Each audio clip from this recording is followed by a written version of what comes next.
వారిని గెలిపిస్తారని నేను ఆశిస్తున్నా. మరియు మన ఎంపీ అభ్యర్థి బస్తిపాటి నాగరాజు గారు కూడా మన పంచలింగాల గ్రామమే. ఆ అభ్యర్థి కూడా సైకిల్ గుర్తుపై ఓటు వేసి గెలిపిస్తారని ఆశిస్తున్నా.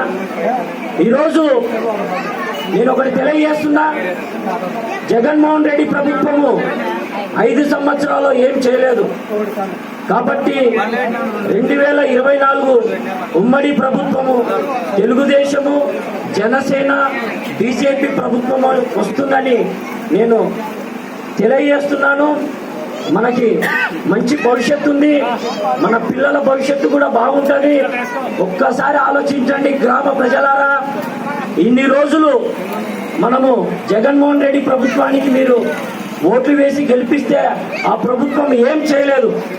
కాబట్టి మంచి అవకాశం, మన యువకుడు, ఉత్సాహవంతుడు, విద్యావేత్త మన దస్తగిరి గారు ఇలాంటి వ్యక్తిని గెలిపించి మనము శాసనసభ పంపిస్తే మన గుండ్రేవుల ప్రాజెక్టు సమస్య గురించి కూడా శాసనసభలో బలంగా వినిపిస్తారని నేను తెలియజేస్తున్నా. మరి ముఖ్యంగా మన కోడుమూరు నియోజకవర్గము అభివృద్ధి చెందుతుందని, మన అభ్యర్థిని గెలిపించుకుంటే బాగుంటుందని నేను తెలియజేస్తూ, ఈరోజు మనమందరం కలిసికట్టుగా మన మే 13వ తారీఖు మరి ముఖ్యంగా మన అభ్యర్థి క్రమ సంఖ్య 3 అంటే సైకిల్ గుర్తుంటుంది. ఆ సైకిల్ గుర్తుపై మీరు ఓటు వేయించి భారీ మెజార్టీతో గెలిపిస్తారని గ్రామ ప్రజలకు నేను తెలియజేస్తున్నా.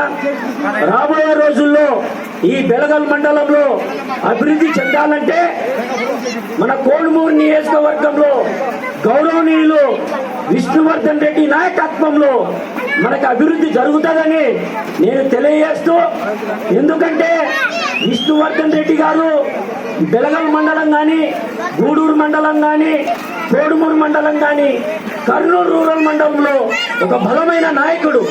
ఆయన నాయకత్వంలో మనము అభివృద్ధి జరుగుతుందని నేను తెలియజేస్తూ, ఈరోజు మనమందరము మన అభ్యర్థిని గెలిపించుకునే దిశగా మనమందరం కలిసి వేట్లు మహిళలు కానీ, మన కుటుంబ సభ్యులతో కానీ అందరితో సైకిల్ గుర్తుపై ఓటు వేయించి గెలిపిస్తారని తెలియజేస్తూ, చంద్రబాబు గారి నాయకత్వం, జై తెలుగుదేశం, జై జనసేన, జై పవన్ కళ్యాణ్, విష్ణువర్ధన్ రెడ్డి గారి నాయకత్వం, విష్ణువర్ధన్ రెడ్డి గారి నాయకత్వం, బొక్కుల దస్తగిరి గారి నాయకత్వం. జై హింద్. నాకు ఈ అవకాశం ఇచ్చిన అందరికీ నా హృదయపూర్వక నమస్కారాలు తెలియజేస్తున్నా.